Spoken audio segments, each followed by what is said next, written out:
आज का बाइबल का वचन नेहमिया का ग्रंथ अध्याय 8 वचन 2 से 6 और 8 से 10। सन पौलुस का कुरिन्थियों के नाम पहला पत्र अध्याय 12 वचन 12 से 30। और आज का सुसमाचार सन लूकस के अनुसार अध्याय 1 वचन 1 से 4 और अध्याय 4 वचन 14 से 21। नेहमिया का ग्रंथ अध्याय 8 वचन 2 से 6 और 8 से 10। पुरोहित एजरा सभा में संहिता का ग्रंथ ले आया। सभा में पुरुष, स्त्रियां और समझ सकने वाले बालक उपस्थित थे। यह 7वें मास का पहला दिन था। उसने सवेरे से लेकर दोपहर तक जल द्वार के सामने के चौक में स्त्री पुरुषों और समझ सकने वाले बालकों को ग्रंथ पढ़कर सुनाया। सब लोग संहिता का ग्रंथ ध्यान से सुनते रहे। शास्त्री एजरा विशेष रूप से तैयार किए हुए लकड़ी के मंच पर खड़ा था। उसकी दाहिनी ओर मत्तित्याह, शेमा, अनाया, यूरिया, हिल्किया और मासेया थे और उसकी बाईं ओर पदाया, मिशेल, मल्किया, हाशुम, हशबदाना, जकराया और मशुलाम थे। इजरा लोगों से ऊंचे जगह पर था। उसने सबों के देखने में ग्रंथ खोल दिए। जब ग्रंथ खोला गया तो सारी जनता उठ खड़ी हुई।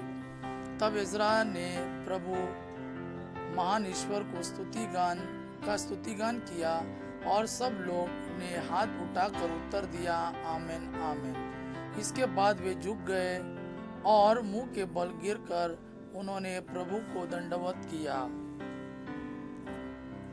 उन्होंने ईश्वर की संहिता का ग्रंथ पढ़कर सुनाया, इसका अनुवाद किया और इसका अर्थ समझाया, जिससे लोग पाठ समझ सके। इसके बाद राज्यपाल नेहमिया, याजक तथा शास्त्री एजरा और लोगों को समझाने वाले लेवियों ने सारी जनता से कहा, यह दिन तुम्हारे प्रभु ईश्वर के लिए पवित्र है। उदास होकर मत रो, क्योंकि सब लोग संहिता का पाठ सुनकर रोते थे। तब एजरा ने उनसे कहा, जाकर रसदार मांस खाओ, मोटी अंगूरी पी लो और जिसके लिए कुछ भी नहीं बन सका उसके पास एक हिस्सा भेज दो, क्योंकि यह दिन हमारे प्रभु के लिए पवित्र है। उदास मत हो, प्रभु के आनंद में तुम्हारा बल है। आज का दूसरा वचन सन पौलुस का कुरिन्थियों के नाम पहला पत्र अध्याय 12 वचन 12 से 30। मनुष्य का शरीर एक है, यद्यपि उसके बहुत से अंग होते हैं और सभी अंग अनेक होते हुए भी एक ही शरीर बन जाते हैं। मसीह के विषय में भी यही बात है। हम यहूदी हो या यूनानी, दास हो या स्वतंत्र, हम सब के सब एक ही आत्मा का बपतिस्मा ग्रहण कर एक ही शरीर बन गए हैं। हम सबों को एक ही आत्मा का पान कराया गया है। शरीर में भी तो एक नहीं बल्कि बहुत से अंग हैं। यदि पैर कहे मैं हाथ नहीं हूँ इसलिए शरीर का नहीं हूँ, तो क्या वह इस कारण शरीर का अंग नहीं? यदि कान कहे मैं आँख नहीं हूँ इसलिए शरीर का अंग नहीं हूँ, तो क्या वह इस कारण शरीर का अंग नहीं? यदि सारा शरीर आँख ही होता तो वह कैसे सुन सकता? यदि सारा शरीर कान ही होता तो वह कैसे सूंघ सकता? वास्तव में ईश्वर ने अपनी इच्छानुसार शरीर में एक एक अंग को अपनी अपनी जगह रचा। यदि सब के सब एक ही अंग होते तो शरीर कहाँ होता? वास्तव में बहुत से अंग होने पर भी शरीर एक ही होता। आँख हाथ से नहीं कह सकती मुझे तुम्हारी जरूरत नहीं, और सिर पैरों से नहीं कह सकता मुझे तुम्हारी जरूरत नहीं। उल्टे शरीर में के जो अंग सबसे दुर्बल समझे जाते हैं वे अधिक आवश्यक है। शरीर के जिन अंगों को हम कम आदरणीय समझते हैं उनका अधिक आदर करते हैं और अपने अशोभनीय अंगों की लज्जा का अधिक ध्यान रखते हैं। हमारे शोभनीय अंगों को इसकी जरूरत नहीं होती। तो जो अंग कम आदरणीय है ईश्वर ने उन्हें अधिक आदर दिलाते हुए शरीर का संगठन किया है।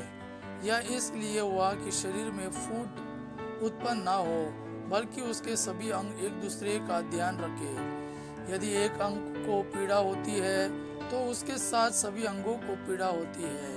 और यदि एक अंग का सम्मान किया जाता है तो उसके साथ सभी अंग आनंद मनाते हैं। इसी तरह आप सब मिलकर मसीह का शरीर है और आप में से प्रत्येक उसका एक अंग है। ईश्वर ने कलीसिया में भिन्न भिन्न लोगों को नियुक्त किया है, पहले प्रेरितों को, दूसरे भविष्यवक्ताओं को, तीसरे शिक्षकों को और तब चमत्कार दिखाने वाले को, इसके बाद स्वस्थ करने वालों, परोपकार को, प्राशस को, अनेक भाषाएं बोलने वालों को।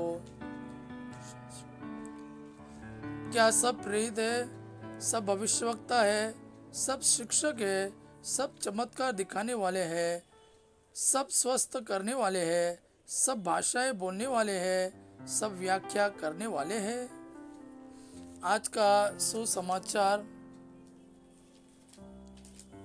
सन लूकस के अनुसार अध्याय 1 वचन 1 से 4 और अध्याय 4 वचन 14 से 21। सन लूकस के अनुसार सुसमाचार अध्याय 1 वचन 1 से 4 और अध्याय 4 वचन 14 से 21। जो प्रारंभ से प्रत्यक्षदर्शी और सुसमाचार के सेवक थे, उनसे हमें जो परंपरा मिली उसके आधार पर बहुतों ने हमारे बीच हुई घटनाओं का वर्णन करने का प्रयास किया है। मैंने भी प्रारंभ से सब बातों को सावधानी से अनुसंधान किया है, इसलिए श्रीमान थियोफिलस, मुझे आपके लिए उनका क्रमबद्ध विवरण लिखना उचित जान पड़ा, जिससे आप यह जान ले कि जो शिक्षा आपको मिली है वह सत्य है।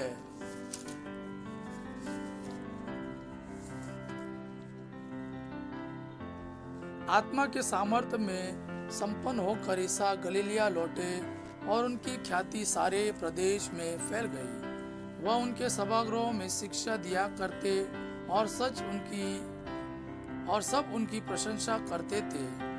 ईसा नाजरेत आए, जहां उनका पालन पोषण हुआ था। विश्राम के दिन वह अपनी आदत के अनुसार सभागृह गए। वह पढ़ने के लिए उठ खड़े हुए और उन्हें नबी ईसायास की पुस्तक दी गई। पुस्तक खोलकर ईसा ने वह स्थान निकाला जहां लिखा है, प्रभु का आत्मा मुझ पर छाया रहता है, क्योंकि उसने मेरा अभिषेक किया है। उसने मुझे भेजा है जिससे मैं दरिद्रों को सुसमाचार सुनाऊं, बंदियों को मुक्ति का और अंधों को दृष्टिदान का संदेश दूं, दलितों को स्वतंत्र करूं और प्रभु के अनुग्रह का वर्ष घोषित करूं। ईसा ने पुस्तक बंद कर दी और वह उसे सेवक को देकर बैठ गए। सभागृह के सब लोगों की आंखें उन पर टिकी हुई थी। तब वह उनसे कहने लगे, धर्म ग्रंथ का यह कथन आज तुम लोगों के सामने पूरा हो गया है। यह प्रभु का वाणी है। प्रभु को धन्यवाद। अबा पिता की महिमा और पुत्र यीशु का प्रेम आप पर सदा सर्वदा बना रहे। आमीन।